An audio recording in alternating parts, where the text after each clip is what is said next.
obunachilar malinani ko'rsatib bering degan ekan. Mana ko'rsatyapman pishgan holatini. Endi ilk tushda pishyapti endi. Buyog'i yuzi pishaveradi. Shu malina pishay deb qo'ygan, bitta ko'rsatib qo'yilgan. Harakatda pishishga.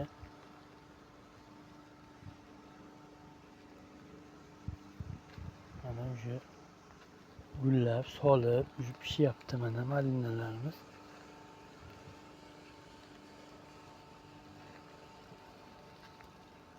Hosil solib, pishyapti.